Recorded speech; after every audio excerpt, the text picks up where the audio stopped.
Page number 389 Moazzam Mughal की book से हम अमेरिका बिदा करने जा रहे हैं। प्रॉब्लम नंबर 1 करने जा रहे हैं। पेज नंबर 389 है। करंट ईयर 2021 से 22 तक का जो पेपर है उससे रिलेटेड न्यूमेरिकल करने जा रहे हैं। ऑल्दो हमारा जो टैक्स ईयर एंडेड है वो 30 जून 2021 होगा। ये करंट ईयर के मौज़म मुगल की बुक के न्यूमेरिकल हैं। इसी बुक से ही करने हैं हमेशा, इसी टाइटल वाली, इसी कलर वाली, और इसके ऊपर ये सेक्शन लिखा हुआ है 2021 टू 2022। आज तारीख है जी 13 अगस्त 2022। ये साल भी देखिए 2021 से लेके 2022 तक का है, इसकी बुक है। लेकिन न्यूमेरिकल हमेशा हम प्रीवियस ईयर जो एंड हो चुका है ना 30 जून 2021 में, वहाँ तक करते हैं। क्योंकि करंट ईयर में हम सिलेबस पढ़ रहे होते हैं तब तक बुक उसकी नहीं बननी होती। तो ये बिल्कुल अपडेटेड न्यूमेरिकल है जो अभी सितंबर 2022 में पेपर होगा, चाहे एनुअल वालों का हो चाहे सप्लीमेंट्री वालों का हो, इसी बुक में से न्यूमेरिकल आएगा। इसलिए हर सूरत न्यूमेरिकल के लिए आपने इसी बुक को फॉलो करना है। तो आज हम प्रॉब्लम नंबर 1 करने जा रहे हैं जी, पेज नंबर 389 पर। प्रॉब्लम नंबर 1 करने जा रहे हैं पेज नंबर 389 पर। पिछले साल और इस साल के फॉर्मेट में टैक्स रूल्स में जो डिफरेंस है ना, मेजर डिफरेंस, वो कैपिटल गेन में है सिर्फ। बाकी तकरीबन income from salary, income from property, income from business, other sources, FTR, वो सब कुछ सेम है। सिर्फ और सिर्फ पिछले साल और करंट ईयर के जो टैक्सेबल इनकम कैलकुलेट करने में सिर्फ कैपिटल गेन वाले सेक्शन में डिफरेंस है। और कैपिटल गेन वाला भी कौन सा सेक्शन है? जो gain on sale of constructed house और प्लॉट है, उसमें सिर्फ चेंज है। पिछले साल कंस्ट्रक्टेड हाउस के लिए टैक्स रूल डिफरेंट था और ओपन प्लॉट के लिए डिफरेंट था। इस बार दोनों के लिए रूल सेम हो चुका है कि अगर आपने सेल किया है कंस्ट्रक्टेड हाउस और लैंड, बाकी मैं बता रहा हूँ सारा फॉर्मेट यूट्यूब चैनल पर सारा फॉर्मेट अवेलेबल है। पिछले साल वाला वो एज इट इज सेम है। इस साल सिर्फ कैपिटल गेन वाला ये वाला हिस्सा जो मैं बताने लगा हूँ ये सिर्फ डिफरेंट है। Capital gain on sale of immovable property and open plot. पिछले साल ये दोनों अलग अलग थी, इनके रूल अलग अलग थे। इस बार ये दोनों सेम हैं कि अगर गेन होता है from sale of constructed house और ओपन प्लॉट तो उसका होल्डिंग पीरियड देखना होगा हमें। अगर holding period up to 1 year है तो ये फुली अमाउंट टैक्सेबल है, 100% अमाउंट टैक्सेबल है। और अगर होल्डिंग पीरियड 1 साल से ज़्यादा 2 साल से कम है तो 75% अमाउंट टैक्सेबल है। अगर होल्डिंग पीरियड 2 साल से ज़्यादा 3 साल से कम है तो 50% अमाउंट पर टैक्स लगेगा। और अगर होल्डिंग पीरियड 3 साल से ज़्यादा 4 साल से कम है तो 25% रकम पर टैक्स लगेगा। और अगर होल्डिंग पीरियड 4 साल से ज़्यादा है तो फुल अमाउंट एग्जैम्प्ट है। कितना टैक्स लगेगा उसके लिए टैक्स रेट का टेबल भी फॉर्मेट में दिया हुआ है। बुक में, आपकी बुक में जो मैंने अभी आपको दिखाई है, इसमें पेज नंबर 386 पर, बुक के पेज नंबर 386 पर लिखा हुआ है कि अगर गेन होगा और उसकी गेन की रकम 50 लाख तक हुई तो 2.5% टैक्स होगा इसका। ये सेपरेट ब्लॉक में टैक्स लिखा जाता है। और अगर गेन 50 लाख से ज़्यादा हुआ लेकिन 1 करोड़ तक हुआ, 1 करोड़ से ज़्यादा ना हो, 1 करोड़ तक हो तो 5% टैक्स होगा। इस तरह अगर 1 करोड़ से ज़्यादा है, 1.5 करोड़ से ज़्यादा नहीं है तो 7.5%। और अगर गेन 1.5 करोड़ से ज़्यादा हो जाता है तो फिर 15%, 10% टैक्स होगा। तो सिर्फ ये कैपिटल गेन वाले पोर्शन का डिफरेंस है, अदरवाइज ये सारा फॉर्मेट पिछले साल वाला ही इस बार है। तो प्रॉब्लम नंबर 1 करते हैं। From the following data calculate income tax payable by mister Mohammad bin Hassam for the tax year ended 30 June 2021। तो आपने जब भी कोई न्यूमेरिकल शुरू करना है उसके ऊपर 5 हेडिंग देनी है। सबसे पहले नाम लिखना है मिस्टर मोहम्मद हस्साम, ब्रैकेट में ये तो वैसे ऑप्शनल है, आप लिख दें भी सैलरीड इंडिविजुअल है, क्योंकि आमतौर पर ये जो बीकॉम है या एडीसी है इसके सिलेबस में इंडिविजुअल सैलरीड पर्सन के ही न्यूमेरिकल है। फिर देखिए आप लिखना टैक्स ईयर, पिछले साल हम लिखते थे 2020, इस बार लिखेंगे 2021। टैक्स ईयर एंडेड, हमेशा हर न्यूमेरिकल में टैक्स ईयर एंडेड 30 जून 2021 ही होगा। हर न्यूमेरिकल में ये फोर्थ हेडिंग रेजिडेंशियल स्टेटस भी सेम हुआ करेगा और वो हमेशा रेजिडेंट होगा। और पांचवी हेडिंग, पांचवी लाइन जो आपने लिखनी है वो क्वेश्चन की रिक्वायरमेंट है जो एंड तक सेम रहेगी, computation of taxable income and tax payable. तो बेटा ये 5 लाइनें हर क्वेश्चन में आनी है, हर प्रॉब्लम में आनी है। अगर आपको फॉर्मेट आता है तो आप पहले दिन 25वां न्यूमेरिकल भी कर सकते हैं, ये ज़रूरी नहीं कि हम 1 बाय 1 ही करें। फॉर्मेट अगर अच्छी तरह आता है तो पहले दिन 25वां न्यूमेरिकल भी किया जा सकता है, क्योंकि हम सारी एडजस्टमेंट फॉर्मेट में डिस्कस कर चुके होते हैं। तो प्रॉब्लम नंबर 1 करते हैं जी।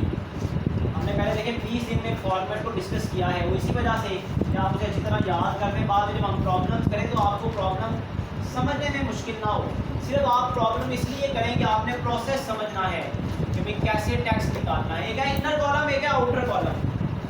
इनर कॉलम में जितनी भी एग्जेम्प्टेड इनकम होंगी वो लिखी जाएंगी, या जितनी भी कैलकुलेशंस होंगी वो लिखी जाएंगी कि भाई ये वाला हिस्सा टैक्सेबल है, ये वाला हिस्सा एग्जाम्प्ट है। तो जो हिस्सा एग्जाम्प्ट होगा वो अंदर रहने देंगे, जो टैक्सेबल होगा उसे आउटर कॉलम में देंगे।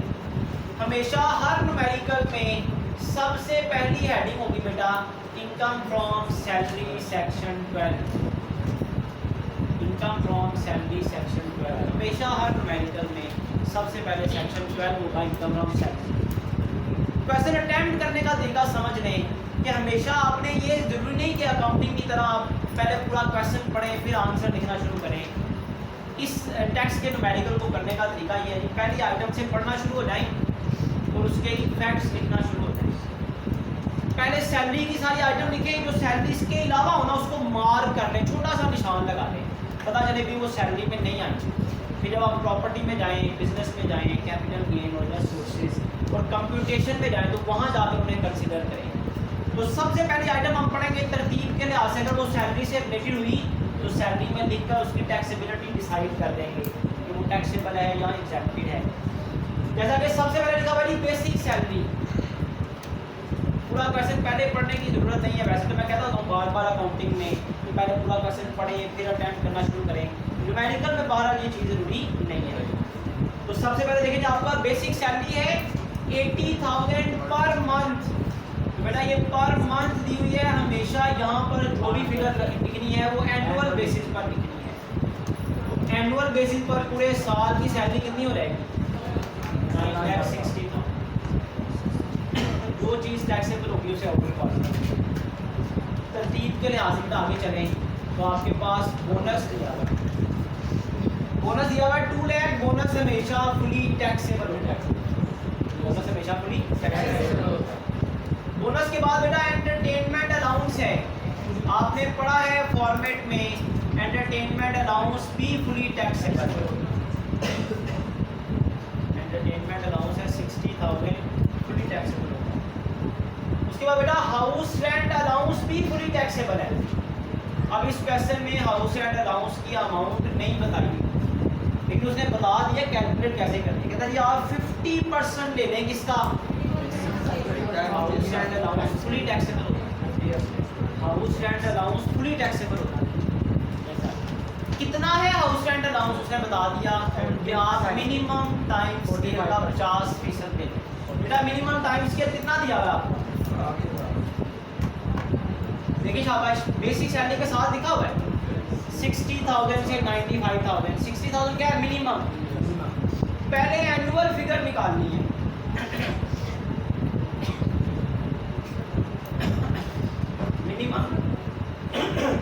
मिनिमम टाइम स्केल की एनुअल फिगर कितनी है? 7,20,000। 60,000 per month. Annual minimum time scale कितना हो गया? 7,20,000। इसका कितने फीसद लेना है? वो आएगा 3,60,000 बेटा, वो टैक्स है। हाउस रेंट अलाउंस हमेशा कोई टैक्स है।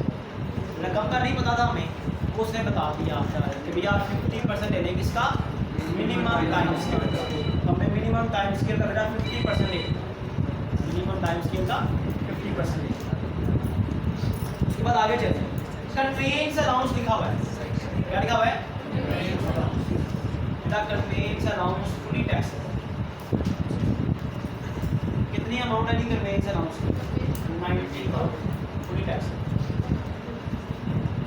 कन्वेंस अलाउंस पर लिखा हुआ है tax paid by the employer. इसको मार कर ले बेटा, इसकी दो ट्रीटमेंट होती है। क्यों बता? एक तो ये बेनिफिट है कि हमारा टैक्स था, हमारा एम्प्लॉयर पे कर देगा, और दूसरा इफेक्ट इसका क्या होना है? टैक्स पेड बाय, किसका टैक्स पे हुआ है?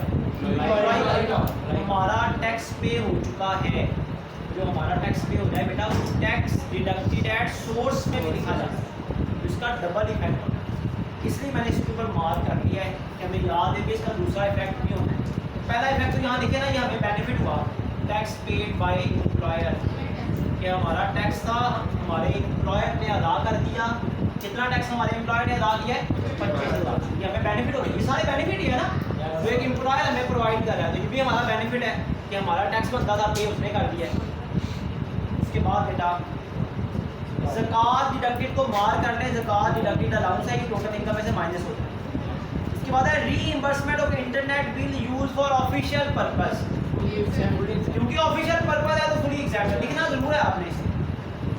रीइंबर्समेंट ऑफ इंटरनेट बिल, अगर बेटा ये ऑफिशियल यूज होता तो टैक्सेबल होता। ये कौन सा यूज है?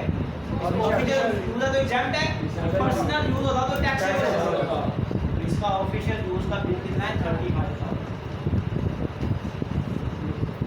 उसके बाद इंटरनेट बिल के बाद लिखा हुआ है एनकैशमेंट अगेंस्ट अनअवेल्ड लीव।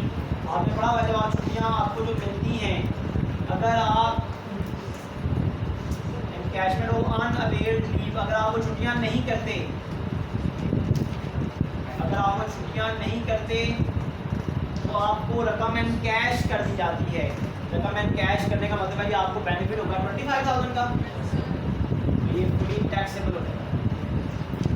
उसके बाद बेटा interest free loan obtain from employer. Tax rules में मैंने बताया है इंटरेस्ट फ्री लोन, जब भी लोन की बारी आएगी, बात आएगी, सबसे पहले देखा जाएगा लोन की रकम 12 लाख से 10 लाख से ज़्यादा है या नहीं है। लोन की रकम 12 लाख है, फॉर्मेट में देखें सब लोग शाबाश। लोन की रकम आपने सबसे पहले देखनी है कि लोन की रकम, फिर आगे चलना है। और लिखा हुआ है इंटरेस्ट फ्री लोन है। कौन सा लोन है? अगर लोन की रकम 10 लाख से ज़्यादा हुई तो ट्रीटमेंट होगी, 10 लाख से कम हुई तो ट्रीटमेंट ही कोई नहीं। यहाँ 12 लाख है, इसका ट्रीटमेंट होगी। फिर मैंने बताया लोन बेनिफिट नहीं है, लोन पर बचने वाला इंटरेस्ट बेनिफिट होता है।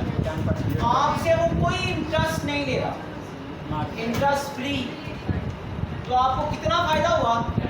जो मार्केट इंटरेस्ट रेट है कितना है, आपने फर्ज करना है आपके लिए 10%, तो आपको 10% का बेटा बेनिफिट हो रहा है। कितनी अमाउंट है उसका? 10% नहीं, 1,20,000 का फायदा हो रहा है, तो 1,20,000 टैक्सेबल हो, 1,20,000 रुपया टैक्सेबल। उसके बाद बेटा लिखा हुआ है मेडिकल अलाउंस। सिर्फ ये आपने ख्याल रखना है, जब मेडिकल अलाउंस लिख रहे हो ना, तो लिखने से पहले ना एक बार देख लेना कि मेडिकल अलाउंस के साथ कोई और मेडिकल की सहूलत तो नहीं मिल रही है आपको। क्योंकि मेडिकल अलाउंस का रूल तो यही है कि वो 10% बेसिक सैलरी का एग्जैम्प्ट होता है। लेकिन एक और रूल भी ये है कि अगर मेडिकल अलाउंस के साथ कोई मेडिकल फैसिलिटी मिल रही हुई ना, तो फिर ये 10% एग्जाम्पशन नहीं मिलेगी। इस वजह से मेडिकल अलाउंस पर लिखने से पहले ना एक बार आपने देख लेना कोई मेडिकल की और कोई फैसिलिटी तो नहीं गिवन आप कंपनी की तरफ से। तो मेडिकल अलाउंस लिखा हुआ है, इसके अलावा कोई मेडिकल फैसिलिटी क्वेश्चन में मेंशन नहीं है। मेडिकल अलाउंस 1 लाख है बेटा, मेडिकल अलाउंस को लिखें आप।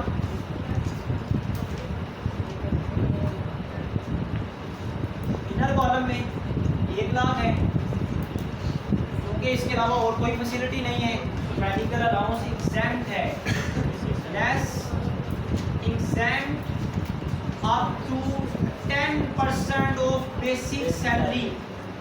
बेटा बेसिक सैलरी है 9,60,000, उसका 10% एग्जैम्प्ट है, उसका 10% आता है 96,000, वो एग्जैम्प्ट कर दें, बाकी 4,000 बचेगा वो टैक्सेबल हो जाएगा। बाकी जो 4,000 बचेगा 10% एग्जैम्प्ट है, 10% या तो आया 96,000, 1 लाख में से 96,000 एग्जैम्प्ट हो गया, बाकी 4,000 का टैक्सेबल हो जाएगा।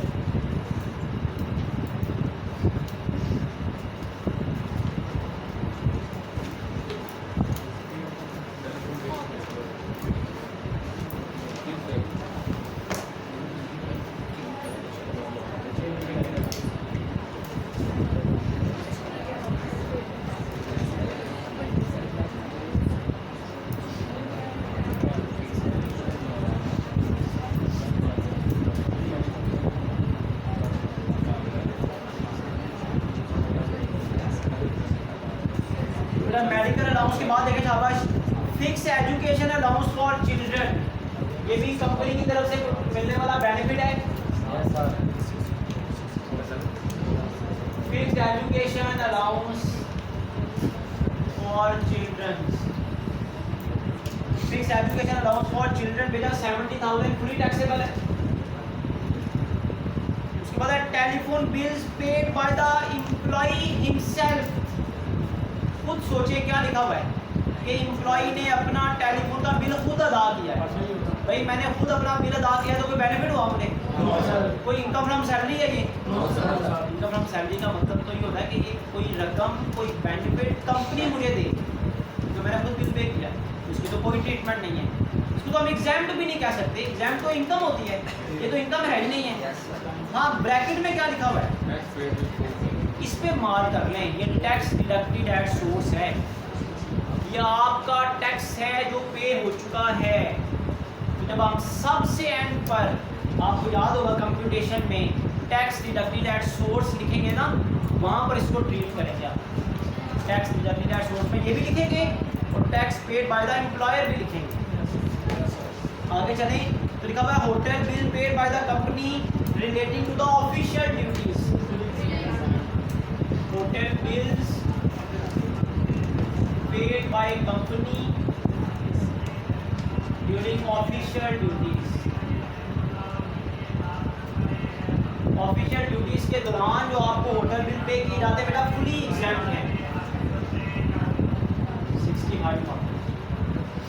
उसके बाद बेटा यूटिलिटीज अलाउंस, गैस बिजली पानी की सहूलत, उसके बिल वगैरह या उसकी जगह पर अलाउंस का मिल जाना फुली टैक्सेबल है। यूटिलिटीज अलाउंसेस 45,000 फुली टैक्सेबल है बेटा। 15th आइटम थी बेटा, नेक्स्ट पेज पर आ जाएंगे। सारी एडजस्टमेंट्स मैं आपको ऑलरेडी फॉर्मेट में समझा चुका हूँ। ये 16th नंबर एडजस्टमेंट देखें सब लोग, कहता जी टीवी और refrigerator provided by the employer only for the use of employee. आपको याद होगा मैंने बताया था कि अगर टीवी, रेफ्रिजरेटर, कोई ओवन, कोई माइक्रोवेव, कोई भी ऐसा एसेट जो आपको इस्तेमाल के लिए दिया जाएगा सिर्फ, तो जितनी देर आपने इस्तेमाल किया होगा उतनी देर की डेप्रिसिएशन कैलकुलेट होगी और वो टैक्सेबल हो जाएगी। क्योंकि 1 साल की डेप्रिसिएशन का मतलब आपने 1 साल उसे इस्तेमाल किया है, उतना फ़ायदा होगा। यहाँ पर लिखा हुआ है टीवी और रेफ्रिजरेटर प्रोवाइडेड, टीवी और refrigerator provided by the employ only for the use of employ. उसकी कॉस्ट थी 1,50,000 on which the company charge depreciation 20%। Use के लिए दिया गया ना, टीवी और refrigerator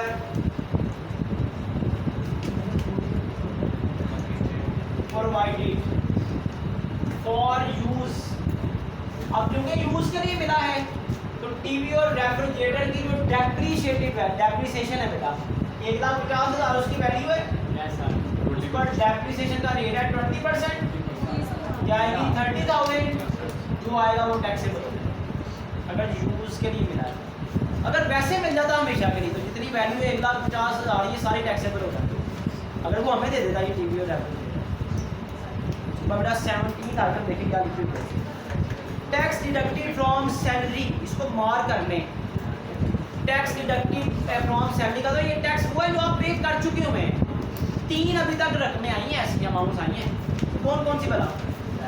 tax paid by employer, tax paid by employer, हमारा टैक्स हमारे एम्प्लॉयर ने पे किया। 3500 जो मोटर व्हीकल के साथ टैक्स पे किया आपने, और 40,000 ये आ गया tax deducted from salary. 18 point देखिए क्या लिखा हुआ है, health insurance premium, health insurance premium paid by the under the term of employment.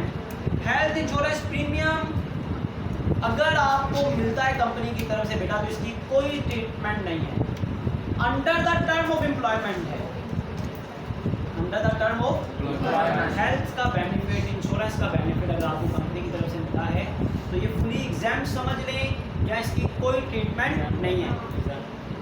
Health insurance premium paid by, health insurance premium, आपकी हेल्थ इंश्योरेंस थी पेड बाय एम्प्लॉयर, बेनिफिट जो है ना ये क्योंकि according to the term of employment है, हमने पढ़ा था टर्म ऑफ एम्प्लॉयमेंट के मुताबिक मेडिकल की, सेहत की सहूलतों का मिलना फुली एग्जाम होता है। वो हेल्थ इंश्योरेंस प्रीमियम आपका कंपनी ने अदा किया 80,000, तो ये फुली एग्जाम है। फर्स्ट लाइन से लेकर एंड वाली लाइन का पूरा क्वेश्चन हमने पढ़ा, जो चीज़ें सैलरी से रिलेटेड नहीं थी उनको मार्क किया। तो यहाँ तक सारा क्वेश्चन पढ़ने के बाद सैलरी का पोर्शन कंप्लीट हो गया। जब भी सैलरी का पोर्शन कंप्लीट हुआ करेगा, हम टोटल यहाँ पर करेंगे और कैलकुलेट करेंगे total salary income. Outer column का टोटल किया करेंगे, आउटर कॉलम में जो जो इनकम आपने टैक्सेबल कर लिखी है उसका टोटल किया करेंगे, सारे आउटर कॉलम का टोटल करेंगे शाबाश।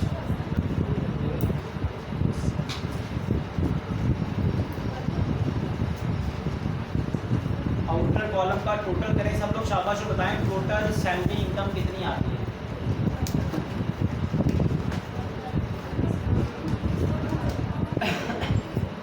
टोटल सैलरी इनकम आती है 19,89,000। चेक जरूर किया करना है, बुक में मिस्टेक हो सकती है, आपने ज़रूर चेक किया करना है कि ये मैच हो जाए आपका। टोटल सैलरी इनकम आ गई 19,89,000। अगर आप प्रोसेस समझे ना, प्रोसेस, तो सैलरी के बाद नेक्स्ट हेडिंग आपको देनी है इनकम फ्रॉम प्रॉपर्टी, फिर वो वाली इनकम। प्रॉपर्टी जैसे खत्म हो जाए फिर हेडिंग देनी है इनकम फ्रॉम बिजनेस, फिर कैपिटल गेन, फिर अदर सोर्स। हमने पूरा क्वेश्चन पढ़ा है ना सैलरी को लिखते लिखते। तो सैलरी के अलावा सिर्फ टैक्स डिडक्टेड एट सोर्स था, टैक्स डिडक्टेड एट सोर्स, कोई और इनकम नहीं थी, ना प्रॉपर्टी इनकम थी, ना बिजनेस इनकम थी, ना कैपिटल गेन था, ना अदर सोर्स। तो इसका मतलब है ये टोटल सैलरी इनकम ही आपकी क्या हो जाएगी, total income. Total salary income ही आपकी टोटल इनकम हो जाएगी, क्योंकि और कोई सोर्स है नहीं है, ना प्रॉपर्टी है, ना बिजनेस है, ना कैपिटल गेन है, ना अदर सोर्सेज। तो आपकी सैलरी इनकम ही टोटल इनकम है। अब आपको कंप्यूटेशन याद होनी चाहिए कि टोटल इनकम जब आ जाती है तो इसमें से 5 चीज़ें माइनस की जाती हैं। Zakat deducted under Zakat and social ordinance, worker welfare fund, donation under clause 61 schedule 2, profit on debt, markup on housing finance, children education fees. हमने पूरा क्वेश्चन पढ़ा है, जिन चीज़ों पर मार्क किया ना बेटा, सिर्फ ज़कात डिडक्टेड है इस स्टेप से लीजिए, तो लेस कर देनी है कि ज़कात डिडक्टेड।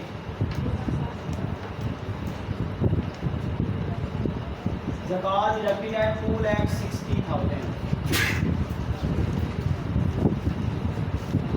टोटल इनकम में से ज़कात डिडक्टेड माइनस कर देंगे, तो आपके पास आएगी actual taxable income.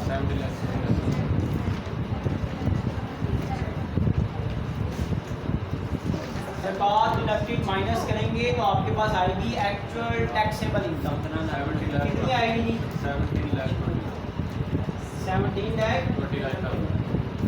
Actual taxable income आपके पास आ गई। अब आपको याद होना चाहिए कि एक्चुअल टैक्सेबल इनकम आने के बाद इसमें हमने ऐड करना है शेयर फ्रॉम एओपी, ताकि taxable income for rate purpose आ जाए। हमने पूरा क्वेश्चन पढ़ा, कोई taxable income for rate purpose नहीं है।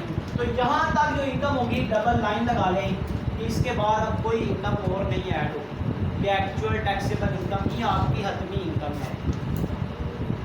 यहाँ से कंप्यूटेशन का पोर्शन शुरू हो जाएगा। इस इनकम पर अब हम टैक्स निकालेंगे। That is called computation of actual tax payable. Computation of actual tax payable. इस इनकम पर हम अब टैक्स कैलकुलेट करने जा रहे हैं, क्योंकि रेट पर्पस वाली इनकम तो नहीं है आपके पास, रेट पर्पस वाली इनकम तो नहीं है। इसी इनकम पर हम टैक्स कैलकुलेट करेंगे। आगे बेटा दोनों आप आगे आसान और अब्दुल मना सन आगे पढ़ना स्टैंड में देखिएगा बेटा। तो आपके पास अब आपने एक्चुअल टैक्स पेएबल बस अब आपने बेटा देखें एक्चुअल टैक्सेबल इनकम पर टैक्स निकालना है। एक्चुअल टैक्सेबल इनकम पर टैक्स निकालने के लिए बुक का पेज नंबर है 388। बुक का पेज नंबर है बेटा 387 नंबर पेज है। वहाँ पर टैक्स रेट के टेबल दिया हुआ है, टैक्स रेट का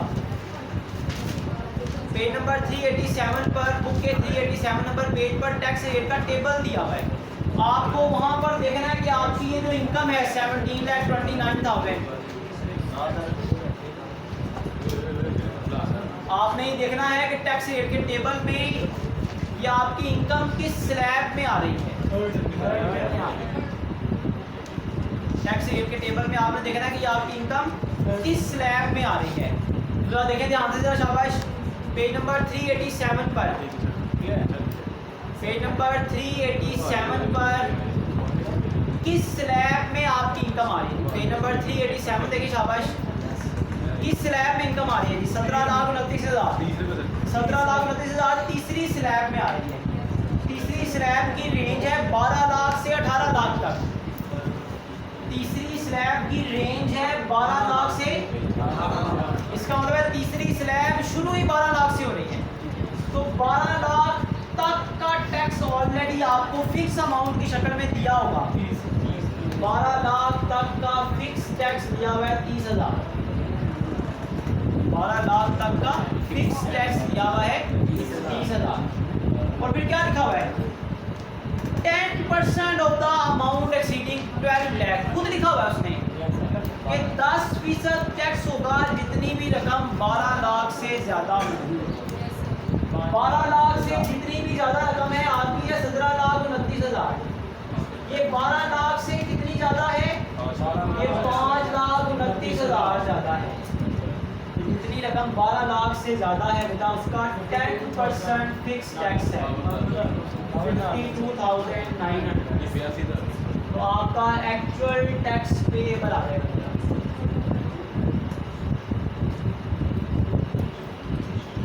ये डायरेक्ट स्टेप नंबर 2 पर आप आ जाते हैं। एक्चुअल टैक्स पेएबल डायरेक्टली आपके पास आ जाता है। दोनों को ऐड करें कितना आएगा, 82,900। बेटा बैठे जा, एक्चुअल टैक्स पेएबल आ जाएगा। जगह दे बेटा, एक्चुअल टैक्स पेएबल आ जाएगा जी। कितना आएगा जी एक्चुअल टैक्स पेएबल, 82,900। ये एक्चुअल टैक्स पेएबल आ। ये दूसरा स्टेप था। पहला स्टेप था रेट पर्पस वाला, अगर टैक्स होता तो वो निकालना था। रेट पर्पस वाली क्योंकि इनकम नहीं थी, शेयर फ्रॉम यूपी नहीं था, तो हमने इसी को फाइनल टैक्स दे दिया। एक्चुअल टैक्स पेएबल के बाद तीसरा स्टेप आना है कि माइनस करनी है कंसेशन फॉर सीनियर सिटीजन और डिसेबल पर्सन। इसका इसमें वो नहीं है।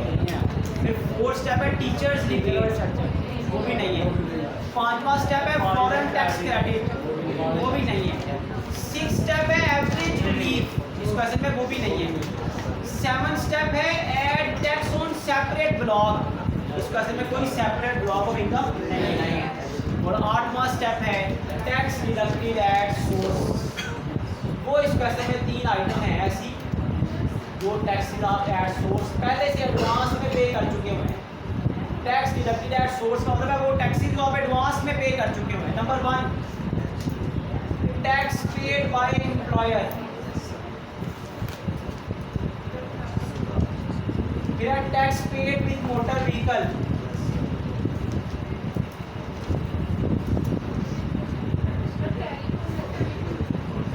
सॉरी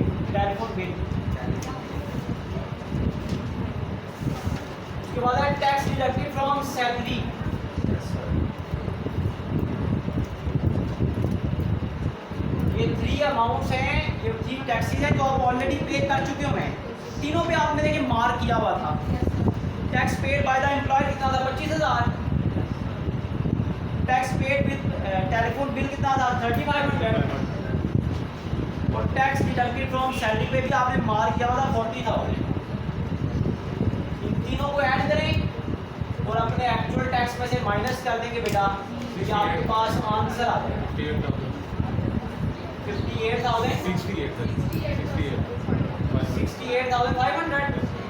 ये आप एक्चुअल टैक्स पेबल में से माइनस करेंगे बेटा, तो आपके पास फाइनल टैक्स लायबिलिटी आ जाएगी। उसको लिखा जाएगा net tax payable with return 14,000। तो यहाँ पर आपका प्रॉब्लम नंबर 1 आप यहाँ पर कंप्लीट हो। आप अपनी प्रैक्टिस के लिए प्रॉब्लम नंबर 2 तो नहीं करें आप, वो मैं खुद से पाऊँगा आपको। आप घर से प्रैक्टिस के लिए बेटा प्रॉब्लम नंबर 4 करके आइएगा। प्रॉब्लम नंबर 4 करके आए, हम नेक्स्ट क्लास में प्रॉब्लम नंबर 5 या 6 में से कुछ करेंगे।